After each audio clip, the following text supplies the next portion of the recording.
At no level of basketball could this ever be a technical foul on Kelsey Mitchell.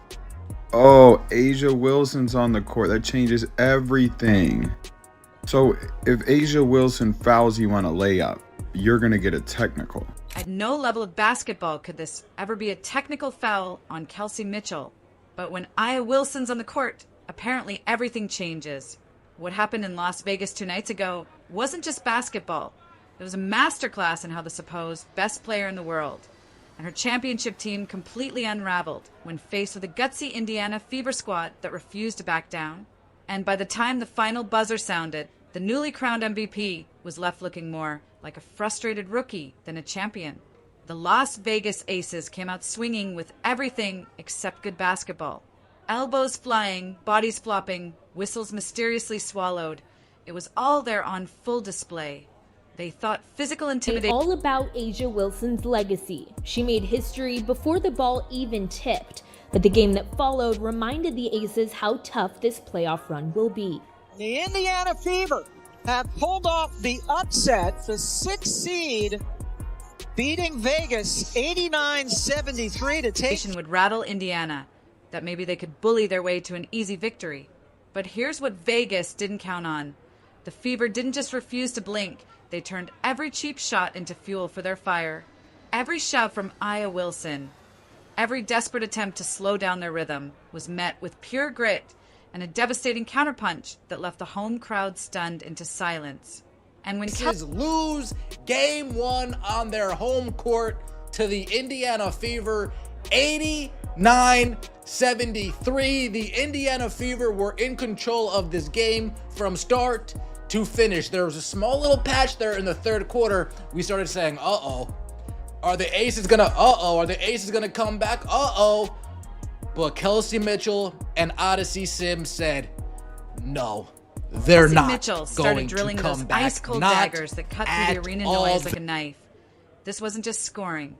This was straight-up revenge, served at the perfect temperature. This night wasn't only about stealing a win on the road. It was about completely exposing Vegas's dirty playbook and flipping their arrogance right back in their faces in the most brutal way possible. But let's rewind to how we got here, because the setup for this upset was almost too perfect to believe. Since late July, what excites you about that venture? That they haven't seen the real Aces yet. They caught us when we were a bit in turmoil. Not only that, they whooped us one of those stretches. So, you know what, we'll buckle in, hone in where we can, and take care of business. Hours before tip-off, the Vegas spotlight was burning bright on Aaliyah Wilson as she collected her shiny new MVP trophy. The arena was supposed to be basking in pure glory, celebrating dominance, reminding everyone who supposedly runs this. Kelsey Mitchell dropped a playoff career-high 34 points to spoil the night with an 89-73 win. In the second half, I just felt like our physicality and our pursuit was not there. Like, we died on screens. You have to have second and third efforts. Even if you know you might be beat, you still have to try hard to get back into the play, and I don't think we tried. The narrative had already been written in permanent ink by every media outlet and expert who bothered. Blank on the mission, bitch. You might get ranking. Shot back. Let it go. Right. Go. What is? Fly for somebody. Die. Gang. You don't want to fight no hitter? No. Nigga, I'ma shoot you in the face. Pay attention. Vegas was untouchable. The clear favorite, and Indiana, they were just filler, background noise, the other name on the scoreboard. The dismissal was almost insulting in its completeness. Getting pushed all game. Look at that. Like, elbowed, pushed, but guess who fell? That's a legal screen. She leans into Lexie Hull, pushes her. Look at this. Pushes Lexie Hull down. Like, I can't take this crap. I'm sick of watching it over and over. That's a moving screen. And then pushes her again. Look at that. You can't do that. They didn't call any. This is the only one they called a foul. She straight pushed Kelsey Mitchell. Experts pointed to injuries that had absolutely gutted the Fever roster. Caitlin Clark was sidelined. Sophie Cunningham was out. Sydney Carlson unavailable. And the list just kept growing. 6 players gone. And most commentators treated the entire matchup like a boring formality they had to sit through before the real playoffs began. Vegas had the championship rings, the pedigree, the so-called swagger that comes with being two-time champions. Indiana supposedly didn't even belong on the same court. Becky Hammon herself fueled this arrogance. But ball never lies. I love when karma happens. Yeah, miss your free throw. And then here we go. Check this out. Foul.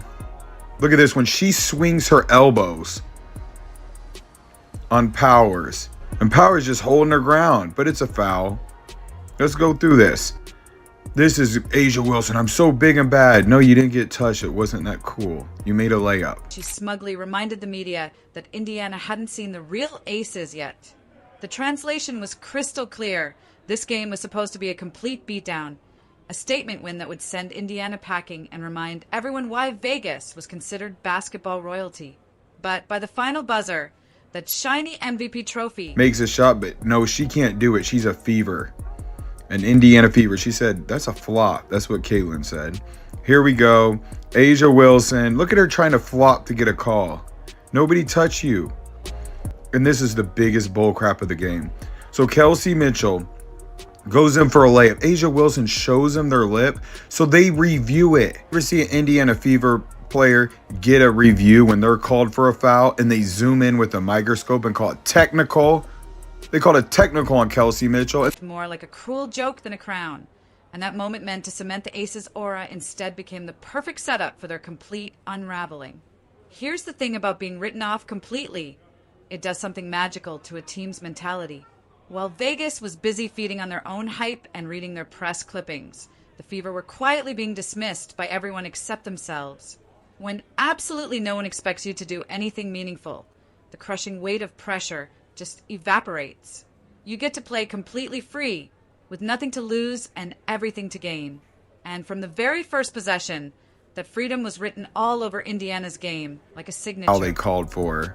Yeah, saved her. That's some bullcrap. I love Aaliyah Boston. Great job today playing defense. Look at that. Another foul. Bailed out by the refs. I get pissed off. This is the worst one. They call this a jump ball. How is that a jump ball? Nobody even had possession. Aaliyah Boston, that's anything is over the back. Not a jump ball. The final score tells the whole story. Indiana Fever 89, Las Vegas Aces 73. Not close. Not competitive in the final minutes. A complete demolition job on Vegas's home floor. Kelsey Mitchell dropped a playoff career-high 34 points to spoil what was supposed to be Aaliyah Wilson's coronation night. And she did it with the kind of cold-blooded precision that leaves crowds speechless and opposing coaches scrambling for answers they simply don't have. But here's where this story gets really interesting, because Indiana didn't just win, they completely flipped the script on how this series was supposed to unfold. The statistics don't lie. In best-of-5 series, 72% of teams that steal game one end up winning the entire thing. That upset wasn't just a victory. It was a seismic shift in momentum that happened in the worst possible place for Vegas, their own building, in front of their own fans, on their MVP special night. The turning point came when Indiana proved they weren't going anywhere, no matter what Vegas threw at them. Once the Fever made it crystal clear they wouldn't fold under pressure, Las Vegas completely abandoned clean basketball and leaned into something much uglier. You could see the shift happening in real time. The Aces stopped trusting their offensive sets, stopped playing the flowing basketball that got them 2 championships, and instead resorted to pushing, jawing, and taking every shortcut available. What began as a celebration turned into a desperate scramble. Lexie Hull was getting pushed and elbowed all game long, but somehow she was the one who kept ending up on the floor. Legal screens became moving screens with extra shoves for good measure. The officiating turned into a complete joke, with clear fouls going uncalled when Indiana was on the receiving end, but the whistle coming out quick when Vegas needed a bailout call. Leading this meltdown was none other than Aaliyah Wilson herself. Rather than setting the tone with the kind of skill and leadership you'd expect from an MVP, she chose elbows and theatrics instead. She threw forearms away from the ball, wedged herself into Fever players after whistles had already blown, and shoved during transitions where defense wasn't even a factor. The flopping became downright embarrassing. crashing to the floor like she'd been hit by a freight train when slow-motion replays showed nothing more than routine basketball contact. At one point, she literally hooked an opponent's arm, dragged herself down to the court, and then acted like the victim deserving of sympathy. These weren't the power moves of a confident superstar. They were the desperate tactics of someone who knew she was losing control and didn't have any better answers. Her teammates followed this pathetic lead, with Jackie Young throwing her hips around like a linebacker on screens and off-ball defenders leaning shoulders and elbows into. Fever players who couldn't even see the contact coming. The goal was obvious and desperate. Disrupt Indiana's rhythm, grind this game into something messy and chaotic, hope that maybe the Fever would get rattled and start making mistakes. But instead of accomplishing any of that, it had the complete opposite effect. It energized Indiana like rocket fuel. Every cheap shot didn't break their focus. It sharpened it to a razor's edge. Kelsey Mitchell started demanding the basketball with even more urgency, drilling clutch shots that turned the Vegas crowd from confident to concerned to completely silent. Odyssey Sims pressed up on defense like her entire career depended on every single possession. Natasha Howard and Brianna Turner anchored the paint with the kind of toughness and discipline that championship teams are supposed to show, refusing to retaliate but absolutely refusing to back down either. For a roster that everyone had written off just hours earlier, every act of physical intimidation turned into pure fuel for their fire. The irony was almost too perfect, the Aces, with all their championship rings and all-star selections and Olympic medals, led by their newly crowned MVP, were supposed to be the calm, composed veterans who'd seen everything before. Instead, they were the ones completely unraveling under pressure. Their desperate antics revealed a truth that was uncomfortable for everyone in that arena to acknowledge. They were losing this game on pure basketball merit, and when arrogance dissolves into flops and shoves, the mask slips completely off. Vegas wasn't dominating anything. They were drowning, and everyone could see it happening in real time. Meanwhile, Indiana was putting on an absolute clinic in how to respond to adversity. The more Vegas tried to bully them, the stronger and more confident the Fever grew. The swagger that was supposed to belong to the two-time champions had been completely stolen by Mitchell, Hull, and the rest of a roster that refused to flinch even once. No one embodied this fight more than Kelsey Mitchell, who didn't just answer the Aces' pathetic antics. She punished them for it. Her 34-point masterpiece was a clinic in pure composure under fire. No matter how much contact she absorbed, how many bumps she took on screens, how many shoves she endured after whistles, she kept rising up to drill shot after shot with a kind of cold-blooded precision that silences entire arenas. Every single bucket screamed the same message. Vegas could win all the little side battles and cheap shot contests they wanted, but Mitchell was winning the actual basketball game. For all the MVP hardware sitting on various shelves in Las Vegas, not a single one of their supposed superstars came remotely close to matching the performance she put on that night. But Mitchell wasn't carrying this load alone. Odyssey Sims played like she'd been waiting her entire career for exactly this stage and this moment. Every drive was fearless. Every defensive stand was disruptive, but more than just the numbers. It was her leadership that really showed through. She slowed possessions down when Vegas tried to bait the Fever into chaotic basketball, then pushed the pace at exactly the right moments to slice the Aces' defense wide open. Her presence was the steadying force that made Indiana look like the seasoned playoff team, while Vegas, the actual two-time champions, looked like a group cracking under pressure they should have handled with ease. Natasha Howard and Brianna Turner were equally vital in the paint, standing firm against Wilson and the rest of Vegas's big players, refusing to be intimidated, rotating with perfect discipline, and making every single post touch feel like a war. But perhaps the most crushing blow of all came from Aaliyah Boston, who took the league's brand new MVP and reduced her to nothing more than frustration personified. The irony couldn't have been more brutal or perfect. Just hours earlier, Aya Wilson had held that MVP trophy in front of a roaring home crowd, soaking in all the adulation. But once this game actually started, that crown felt more like a crushing weight around her neck. Every time Wilson tried to establish position in the post, Boston was already there first, locking her up and forcing awkward collisions. Every shot attempt was smothered with perfect technique. Every drop, step, and spin move turned into an exhausting battle of pure strength and will. Wilson didn't just struggle. She looked completely lost out there. 6 makes on 22 attempts isn't dominance. It's complete and utter frustration laid bare for everyone to see. The contrast between these two players couldn't have been starker or more telling. Boston carried herself with calm confidence, executing her defensive game plan without any panic, sticking to her fundamentals even when things got physical. Wilson, meanwhile, completely unraveled before our eyes. She complained to referees, leaned into pathetic flops, and forced terrible shots that had no chance of going in. One player looked like a leader who was ready for this moment and belonged on this stage.